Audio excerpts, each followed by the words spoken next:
ATC کے طاہر پرویز ان کا نام ہے، جو عائشہ احد کا 10 دن کا فزیکل ریمانڈ دیتے ہیں۔ عائشہ احد کی مار پیٹ شروع ہوتی ہے، اس پہ تشدد ہوتا ہے، معاملہ لاہور ہائی کورٹ تک پہنچتا ہے۔ اس بینچ میں، لاہور ہائی کورٹ کے اس بینچ میں چیف جسٹس اعجاز چودھری صاحب کے علاوہ ایک اور جج صاحب بھی ہیں، جن کا نام ہے شیخ عظمت سعید صاحب۔ یہ وہی شیخ عظمت سعید ہیں جو بعد میں سپریم کورٹ کے پیناما بینچ کا بھی 5 ممبر بینچ کا بھی حصہ ہیں اور 3 ممبر امپلیمنٹیشن بینچ کا بھی حصہ ہیں۔ اور اب آپ کو سمجھ آتی ہے کہ جب سپریم کورٹ کے جج صاحبان کہتے ہیں کہ شریف خاندان، تو ایسا لگتا ہے نواز شریف صاحب جو ہیں یہ ایک مافیا ہے، اٹالین مافیا کی طرح ہے یا سسیلین مافیا کی طرح ہے، تو اس کی وجہ کیا ہے اور جج صاحبان کو کیا کچھ پتا ہے اس سیاسی خاندان کے کرتوتوں کے حوالے سے، اور پاور اور ابیوز یا ان کی پینیٹریشن کتنی ڈیپ ہے۔ باہر لاہور ہائی کورٹ جو ہے وہ یہ بڑی حیران ہوتی ہے کہ پنجاب پولیس نے عائشہ احد کے اوپر انسداد دہشت گردی کی 365A کس طرح سے ڈال دیا ہے اس کیس کے اندر۔ اور پھر وہ یہ بھی حیران ہوتی ہے کہ جب پولیس نے تو فزیکل ریمانڈ مانگا نہیں ہے، تو جو اینٹی ٹیرر کورٹ ہے، انسداد دہشت گردی کی عدالت ہے، اس نے عائشہ احد ملک کا فزیکل ریمانڈ کس طرح سے دے دیا ہے۔ عدالت بیل پہ عائشہ احد کو رہا کرتی ہے، میڈیکو لیگل کیس ایگزامینیشن کا آرڈر دیتی ہے۔ سروسز ہاسپٹل لاہور جو جیل روڈ پہ ہے، وہاں کے جو میڈیکل سپرنٹینڈنٹ ہیں وہ اپنی رپورٹ میں بتاتے ہیں کہ عائشہ احد کو نہ صرف گھونسوں، مکوں، تھپڑوں سے اور ککس کے ذریعے مارا پیٹا گیا ہے، بلکہ پولیس نے لکڑی کی راڈز کے ذریعے بھی اس کو مارا ہے اور اس کے جسم پہ 15 کے قریب نشانات ہیں۔ عدالت احکامات کرتی ہے پولیس کے خلاف انویسٹیگیشن کرنے کی، ATC کے جج ہیں ان کے خلاف انویسٹیگیشن کے احکامات کرتی ہے، لیکن ہمیں آن لائن میڈیا سے کچھ نہیں پتہ چلتا کہ عدالت کے ان احکامات کے بعد اینٹی ٹیرر کی جو جج ہیں طاہر پرویز، ان کے خلاف کیا ہوا، پولیس کے خلاف کیا کارروائی ہوئی۔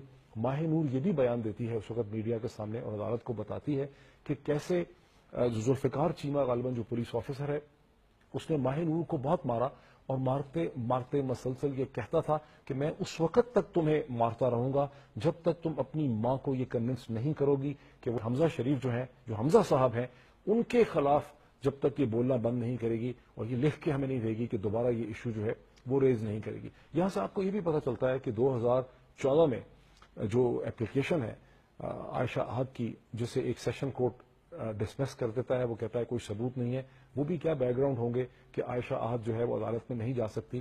جب یہ ساری مار پیٹ کا سائیکل ہوتا ہے 2011 کا، تو پھر بہت سے عرصے کے لیے، بہت سے مہینوں کے لیے عائشہ احد پاکستان چھوڑ کے باہر بھی چلی جاتی ہے اور پھر جب واپس آتی ہے تو اپنے لیے پروٹیکشن مانگتی ہے۔ یہ تو ایک بیک گراؤنڈ ہے اس ساری چیز کا۔ یہ مسئلہ اکتوبر 2011 میں پاکستان کی پارلیمنٹ میں بھی اٹھتا ہے۔ کیوں اٹھتا ہے؟ بیکاز MQM کے اس وقت تعلقات PMLN کے ساتھ برے ہیں اور MQM کے ڈاکٹر فاروق ستار اس ایشو کو وہاں پہ اٹھاتے ہیں کہ عائشہ احد کے ساتھ جو کچھ ہوا یہ ابیوز ہے پولیٹیکل آفس کا، کہ یہ ایک MNA ہے، یہ شہباز شریف صاحب کا چیف منسٹر پنجاب کا بیٹا ہے۔ اور وہاں پہ PMLN اور PPP دونوں متحد ہیں، یعنی خورشید شاہ صاحب اور جو لیڈر ہیں اس کے مہتاب عواسی صاحب PMLN کے، وہ یہ کہتے ہیں کہ یہ پارلیمنٹ جو ہے پاکستان کی، وہ اس قسم کے ذاتی مسائل اور خاندانی مسائل اور پرسنل ایشوز جو ہیں، پرائیویٹ میٹرز ہیں، ان کو ڈسکس کرنے کے لیے نہیں بنی۔ یہاں پہ بڑے بڑے ایشوز جو ہوتے ہیں نیشنل امپورٹنس کے، وہ ڈسکس کیے جاتے ہیں۔ ذرا آپ غور کیجئے کہ یہی سب پارٹیز وہاں پہ ایک ریزولوشن پاس کرتی ہیں اور وہ ریزولوشنز جو ہیں اس میں یہ کہا جاتا ہے کہ یہاں پہ جو ٹیکسٹ میسیجز ہیں عائشہ گلرائی کے، ان کے لیے ایک ریویو کمیٹی بننی چاہیے، یہاں اخلاقیات کی کمیٹی بننی چاہیے۔ تو آپ کو یہاں بھی پتہ چلتا ہے کہ منافقت کے پاکستانی سیاست میں کس قسم کے اسٹینڈرڈز ہیں۔ تاہم اکتوبر 2011 میں ڈاکٹر فاروق ستار صاحب کی کوئی نہیں سنتا۔ ڈاکٹر فاروق ستار صاحب کے خلاف مظاہرہ ہو جاتا ہے PMLN کا، ان کا مائک جو ہے، وہ پیپلز پارٹی کے اسپیکر ہیں، وہ پارلیمنٹ میں ان کا مائک جو ہے وہ بند کر دیتے ہیں۔ یہاں ایک اور ایشو بھی آپ کے سامنے آتا ہے۔ گزشتہ چند دنوں سے آپ نے دیکھا کہ پاکستان کی جو وومن آرگنائزیشنز ہیں، جو وومن ایکٹیوسٹ ہیں، جو فیمنسٹ ہیں، جو ہیومن رائٹ آرگنائزیشنز ہیں، بہت سے وکلا خواتین ہیں، بہت سی سیلیبریٹیز لیڈیز ہیں، انہوں نے سینکڑوں ٹویٹ کیے ہیں عائشہ گلرائی کے ساتھ کیا ہو رہا ہے، کس طرح سے عورت کا سٹیٹس اور پاکستان میں محفوظ نہیں ہے۔ اور ٹیلی ویژن پروگرامز کے اندر آ کے ان خواتین نے، جس میں ممبر اسمبلی بھی ہیں، انہوں نے انتہائی غم و غصے کا اظہار کیا، بڑی وہ رنجیدہ ہیں اس معاملے میں۔ لیکن جب عائشہ احد کی سٹوری 2011 سے جو چل رہی ہے، اس کے اندر آپ ان کے ٹویٹر ہینڈل نکال کے دیکھیں، اخباروں میں ان کے کالم دیکھیں، ٹیلی ویژن پروگرام دیکھیں، تو آپ کو کوئی ایویڈنس نہیں ملتی کہ انہیں کوئی غم و غصہ ہوا ہے یا انہیں کوئی پرواہ ہے کہ عورت کے ساتھ پاکستان میں کیا ہو رہا ہے۔ حالانکہ جو کچھ عائشہ احد کے ساتھ ہوا وہ تو کھلم کھلا ایک ابیوز ہے، نہ صرف عورت کا بلکہ پولیٹیکل آفس کا، سیاسی طاقت کا خوفناک ایبیوز ہے، لیکن یہ سب خاموش ہے. اس سے آپ کو ان کے بارے میں کیا پتا چلتا ہے؟ اس سے اس شک کو تقویت ملتی ہے کہ پاکستان کی جو ہیومن رائٹ آرگنائزیشن ہیں، وومن آرگنائزیشنز ہیں، بہت سی اس قسم کی جو این جی اوز ہیں، یہ در حقیقت اپنے پرنسپلز کے ساتھ کمیٹڈ نہیں ہے. اور یہ جو بھی تھوڑا بہت کبھی کبھی شور مچاتے ہیں کسی ایشو کے اوپر، وہ پولیٹیکل پرپزز کے لیے مچاتے ہیں، بیکاز اس سے انہیں ویزیبلٹی ملتی ہے، انہیں ان کی ایک پبلسٹی ہوتی ہے، بین الاقوامی ذرائع ابلاغ، ڈونرز، ڈیولپمنٹ باڈیز کے سامنے ان کو اپنے آپ کو لیوریج کرنے کا موقع ملتا ہے. لیکن در حقیقت یہ اپنے سیاسی انٹرسٹ کے ساتھ لنکڈ ہے، وابستہ ہے. اسٹیٹس آف وومن جو ہے، یہ عورت کی پلائٹ کیا ہے پاکستان میں، اس سے ان کا کوئی تعلق نہیں. اس سے ایک اور بھی چیز آپ کو پتا چلتی ہے، یہ جو so called Islamic republic of Pakistan ہے، اور جو ساری مسلم دنیا ہے، سب سے زیادہ جو برے حال میں عورت ہے، سب سے زیادہ عورت مفلوق الحال ہے، اس کا جو سٹیٹس برا ہے، اس کی کیفیت بری ہے، وہ مسلم دنیا میں ہے. مسلم جو ممالک ہیں، ترکی کو چھوڑ کے غالباً، وہاں پر عورتوں کے جو اتنے برے حالات ہیں، اس کی کیا وجہ ہے؟ یہاں پہ لوگ اٹھتے ہیں، یہ سوچنے کا سوال ہے. میں آپ سب کے لیے، آپ کے ذہنوں میں یہ سوال چھوڑنا چاہتا ہوں. اسلام تو was a religion of peace and justice. جو انیشلی لوگ بہت جوک تر جوک اسلام کے اندر داخل ہوئے آج سے 1400-1500 سال پہلے، تو اس کی تو وجوہات یہ تھیں کہ اسلام جسٹس آفر کرتا تھا. لیکن کہیں اسلام کی انٹرپریٹیشن جو مافیا کر رہے ہیں، جو کلاسز کر رہی ہیں، وہ انٹرپریٹیشن اس کی غلط کر رہے ہیں. بھائی یہ سوال میں آپ کے ذہنوں میں چھوڑتا ہوں. لیکن اس چیز کو ذرا دیکھیے کہ جب یہ لوگ کہتے ہیں کہ ہمارے گھروں میں بھی مائیں بہنیں ہیں، تیئیں ہیں، تو یہ اصل میں کیا کہہ رہے ہیں؟ یہ جملہ ہی بڑا غور کرنے والا جملہ ہے. یہ کہہ رہے ہیں کہ عورت جو ہے پاکستان میں، وہ یا تو ماں ہو سکتی ہے، یا بیٹی ہو سکتی ہے، یا بہن ہو سکتی ہے، یا پھر بیوی ہو سکتی ہے. ان 4 رولز کے علاوہ عورت اپنی ذات میں عورت کی حیثیت سے ایز اے وومن جو ہے، وہ اس کا رول ہی نہیں ہے، اس کا کوئی رول ڈیفائنڈ نہیں ہے. جیسا آدمی ہو سکتا ہے، اس طرح سے عورت نہیں ہو سکتی.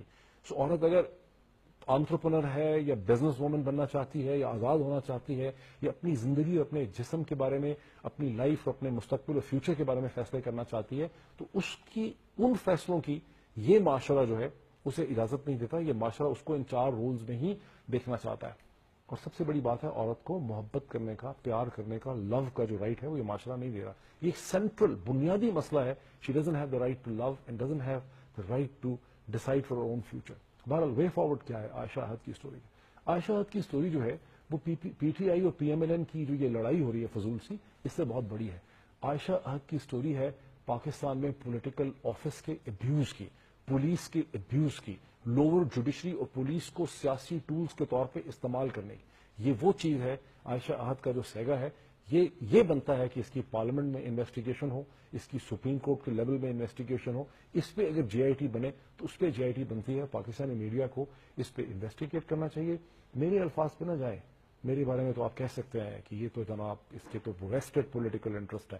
اپنا لیپ ٹاپ اور کمپیوٹر کھولیں، اس میں عائشہ احد کیس یا عائشہ احد ٹائپ کریں اور پڑھیں. 2011 میں پاکستان کی ویریس آن لائن پبلیکیشنز ہیں، اس پہ کیا لکھا ہے. اپنا چہرہ دیکھیں، شرم کریں، اللہ سے معافی مانگیں اور سوچیں کہ کیا کرنا چاہیے. Thank you.